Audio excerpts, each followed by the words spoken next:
is Tim Lynch. I'm your host on Legal Lines. Legal Lines is brought to you by the Massachusetts LGBTQ Bar Association. We're brought to you live the third Wednesday of every month. This week is somewhat celebratory because it is the 8th anniversary of the Goodrich, the effect of the Goodrich case. Marriages have been, same-sex marriages have been occurring in Massachusetts for the last 8 years this week. Over 8,400 such marriages have been consummated in Massachusetts. Also, President Obama this week came out and gave his support to same-sex marriage. The focus, however, on our show today is with regard to what I would consider a shocking statistic, and that is that 40% of the homeless youth in Massachusetts identifies as gay, lesbian, transgender. And with me here today are two wonderful people from Youth on Fire, which is connected with the AIDS Action Committee. My guests are Diamond McMillian and Ayala, I'm so sorry, Levy. Levy, I keep getting that wrong. How are you guys today? Good, thanks. Well, thank you. So why don't we first start off with 40%. Where does that come from? So Youth on Fire sees about 600 to 650 young people a year who come through our doors who identify as homeless or in need of services. And depending on the year, our statistics are that somewhere between 30 and 40% of them identify as gay, lesbian, bisexual, transgender, queer, or questioning. And it was, you were pointing out to me today in the Metro section, it was saying 40%, and indeed the Globe 2 weeks ago identified the same statistic, 40%. So part of the challenge is that it's really difficult to get statistics because of the way that data is collected by organizations. Working with homeless folks and homeless young adults doesn't always collect data in the same way, so it's hard to get consistent data. So the numbers vary depending on who you're talking to. At least as far as the Metro and the Globe, we have 40%. Why don't you guys tell us, what is Youth on Fire? Sure. So Youth on Fire is a prevention program of the AIDS Action Committee, and we are a drop-in center for gay, lesbian, bisexual, or I'm sorry, we're a drop-in center for homeless and street-involved young adults ages 14 to 24. And just a little bit of history is that we were started in the fall of 2000 as a response to the growing number of young folks that were hanging out in Harvard Square who weren't connected to services. There was a needs assessment that was done, interviewed about 100 young folks that were coming through and asked them what they needed. And overwhelmingly what these young folks said they needed was a place to go and be safe and get some of their basic needs met. What we also found out in doing that needs assessment were that these were young adults who were engaging in a number of behaviors that were putting them at pretty high risk for HIV, STDs, hepatitis, and other negative health outcomes. So the program was born from that and has been in existence for about 11 years now. Wonderful. And specifically, what does the program do for these youth? Yeah, so we think of what we do as having three main components. So we offer our supports. We offer laundry, food, clothing, showers, lockers, hygiene supplies, socks, underwear, kind of basic needs. We also offer supports. We've got a case management program, case managers who work one-on-one with individuals on whatever it is they identify as their needs. We have a doctor who's on site once a week. We have a therapist who's on site twice a week. And the last part of what we do are opportunities for leadership growth and development. We have a youth advisory board, a speakers bureau, hiring committees, and a peer outreach program. Well, it's wonderful work you're doing. Thank you. So specifically, why don't you tell me what each of you do? Diamond, why don't we start with you? You've been a little resident there. You've been with the organization, you were telling me, about 5 years? About 5 years. And what do you do there? I'm a former member, and now I'm on staff there as the food coordinator. So I basically run the kitchen. Well, that must be interesting work. It's very interesting. How many people come through the kitchen a day or a week? It varies anywhere between, I don't know, 60 to 120, 150, somewhere in there. You must have some skill set having to vary the volume of food depending upon how many people come in. Oh yeah, definitely. I mean, it's always good to have like leftovers and stuff like that because, you know, they're on the street. You know, it's nothing like being able to come inside after being outside all night and being able to throw something in the microwave or something like that and having a hot meal. So That's very important. oh, it's extremely important. So, and Sure. I'm the program manager, so I run the program, sort of take care of all the administrative duties, supervise the staff, and make sure that kind of the day-to-day operations, as well as the reporting and all other administrative work gets completed. when you say reporting, what do you mean? So we have various funders, and they require different reports that we report out on monthly, quarterly, and yearly basis. Basically, you have a metric that how you measure your program success. Yep. And why don't you tell us a little about that?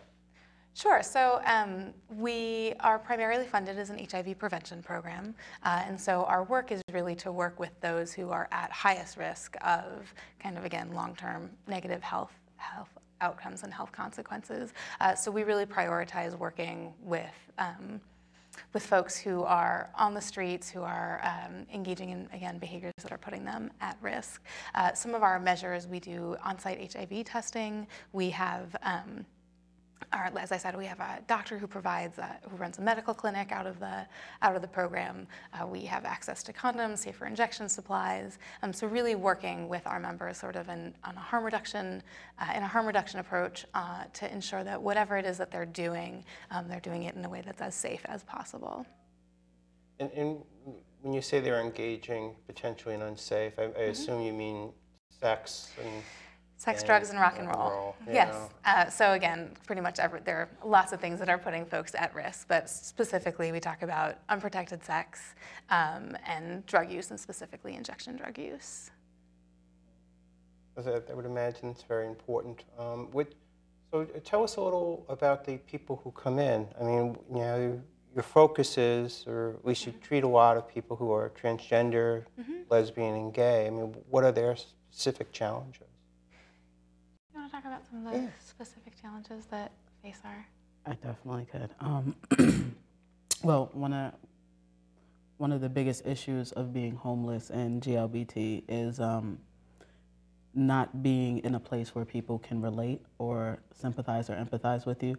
I mean, because of different backgrounds and things of the nature, like religious beliefs and stuff like that, it's really hard to be able to find some place where you can feel safe and be connected and be held accountable and all of that.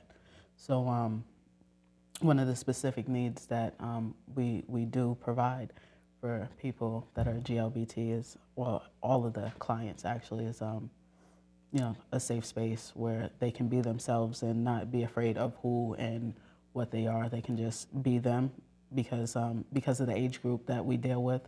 You know, at that age, you're mostly looking first to find yourself and to find your place in the world, and putting up that front constantly is not really healthy. And yeah, so you can be safe, be yourself. We have people that hold them accountable, you know, like even though you are a teenager and you're at that rebellious stage, you still need that structure and someone that's gonna like keep you on point and on track. So we have that with by the case managers and stuff like that. We'll dive in a little more to that, but first I want to remind our viewers, this is a live call-in show. Our number here is 617-708-3290. Again, 617-708-3290. I mean, Diamond, you were saying be yourself and feel safe. So I guess by implication,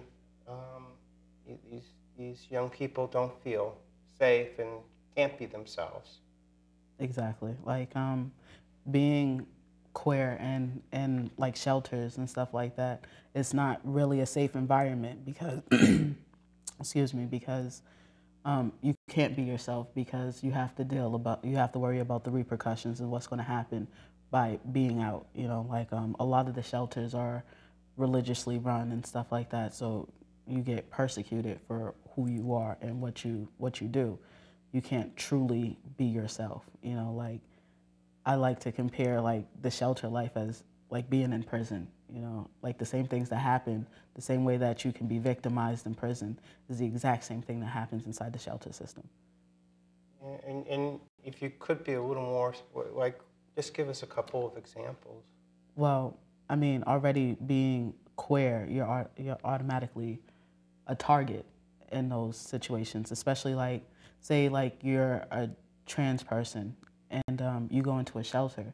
Now, if you're trans from male to female, 9 times out of 10, they're still going to look at you as a male, even though you don't identify as being male.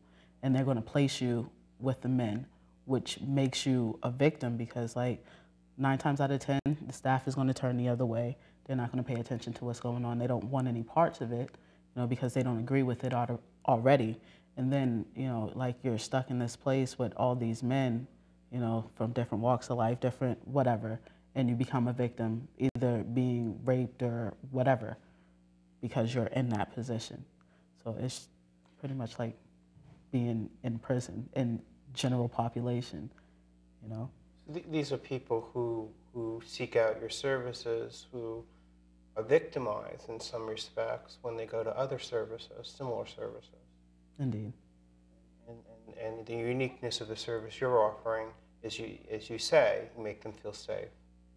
And you've also mentioned, and I'm going to have you explain that, and particularly because you seem so much younger than me, I'm curious. You said they respond to structure, and I'm wondering, what do you mean by that? Because we're talking about, to me, a population that, you know, is homeless. They obviously are going through a difficult time being homeless, first of all, and then being gay, lesbian, transgender. They, as you so eloquently just put, they're dealing with peer acceptance issues and things like that. So what kind of a structure are we talking about? I mean, I mean, not just queer youth, but any youth, they desire structure, especially being on the street. Like, you want that little bit of, I don't know, I don't want to say, maybe predictability, maybe that's the best way of putting it. Like, you want to know that, you know, okay, today's Monday, this is what I'm going to do. I mean, even though it's not laid out for you, you crave that, you desire that, especially when everything else in your world is so unpredictable.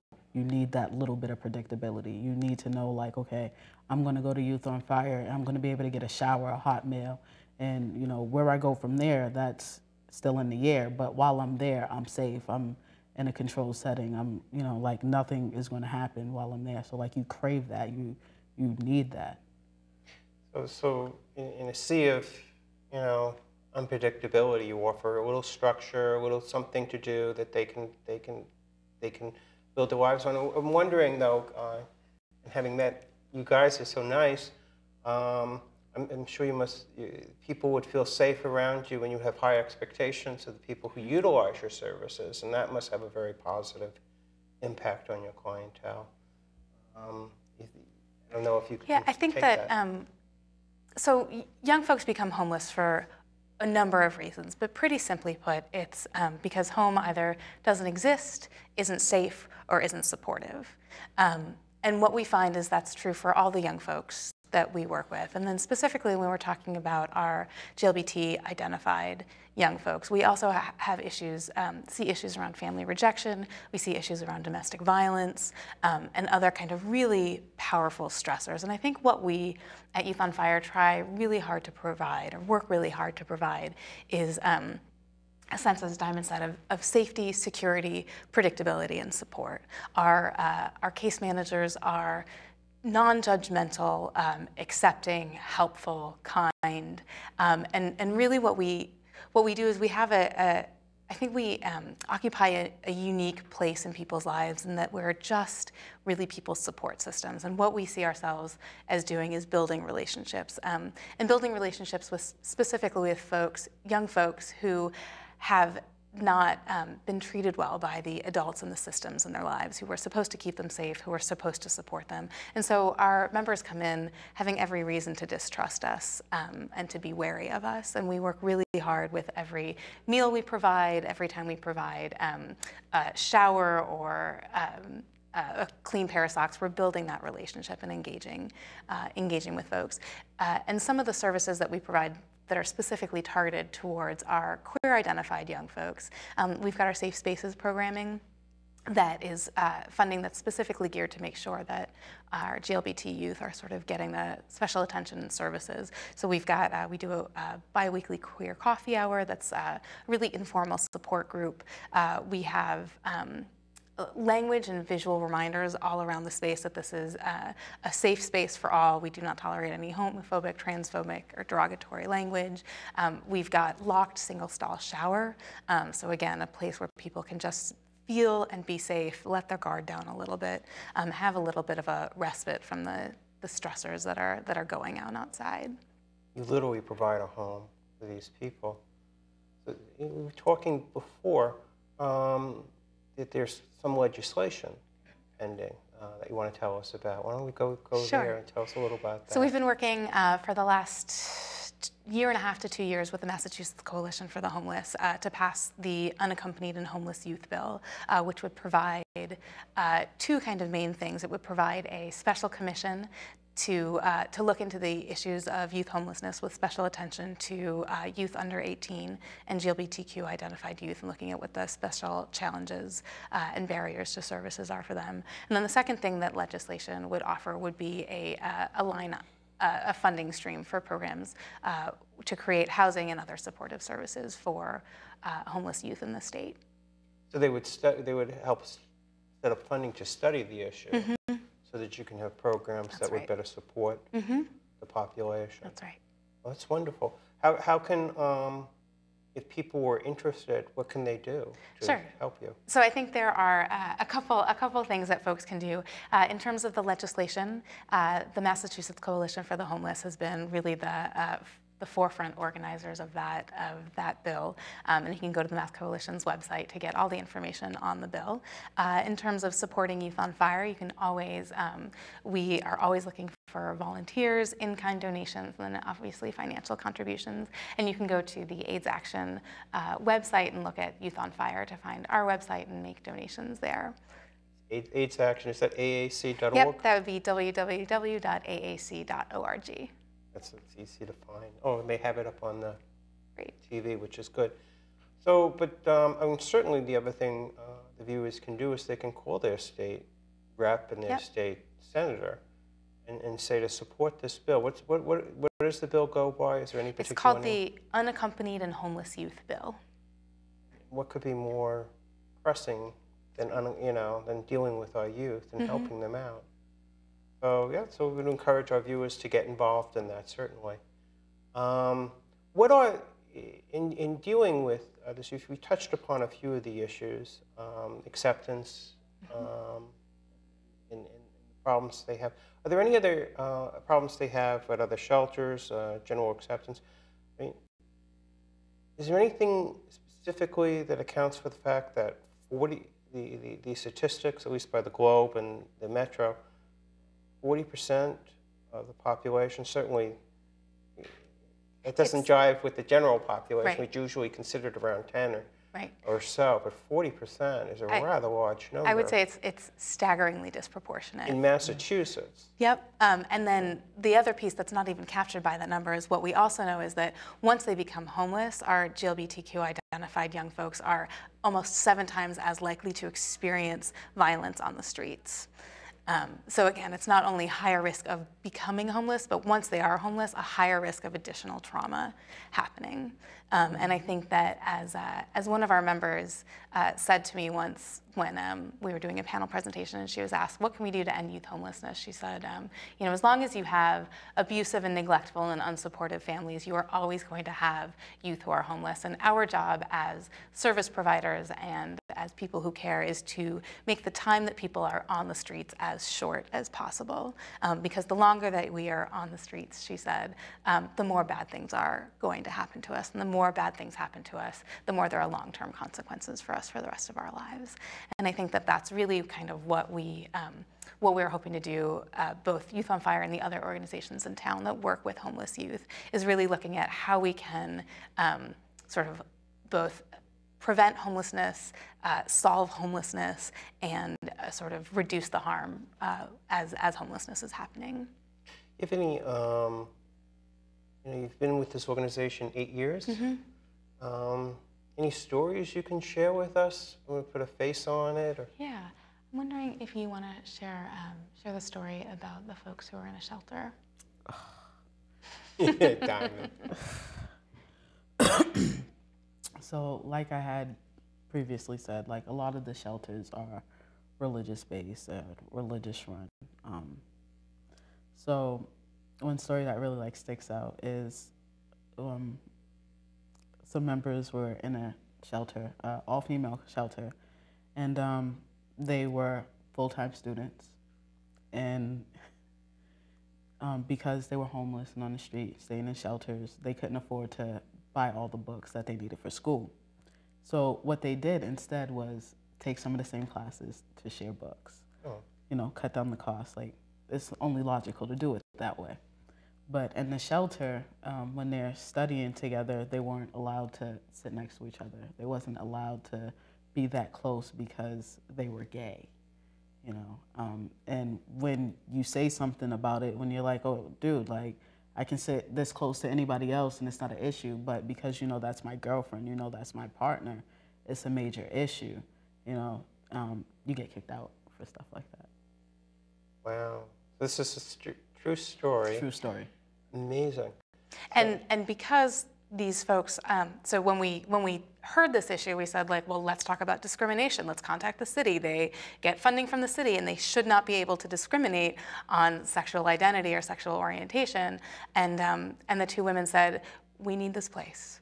Yeah. We need to stay there. I'm not going to file a suit because then I will certainly never be able to stay there. Don't make waves because you have no place else to go. That's you right. literally have few other options. Exactly. Also, a story from one of our men who was staying at a shelter. He said, you know, he was very openly gay, and he said, you know, sometimes I felt like they liked me okay, but they just wished that I didn't sleep with men, and they made it pretty clear that they just wished I wouldn't sleep with men. Oh, I mean, these people have so many other things going on, being homeless, and this just adds just another layer of complexity and problems for them. It's you know, my hat's off to you guys. I think it's wonderful what you do, and I really hope the viewing audience has heard and has been inspired, actually, to get involved in your organization. Again, it's AAC.org, it's www.aac.org, Youth on Fire. I'm sure if you Google Youth on Fire, you'd find it, one would think, just as well. Youth on Fire, Massachusetts. Youth on Fire, Massachusetts, yes. Well, I want to thank you both for coming and enlightening us. I really appreciate it. I think you know, you're doing God's work to put it in context. Let me put it in context. Thank you very much. Thanks so much, Tim. Pleasure. Thank you. What are the next issues that you deal with in the future?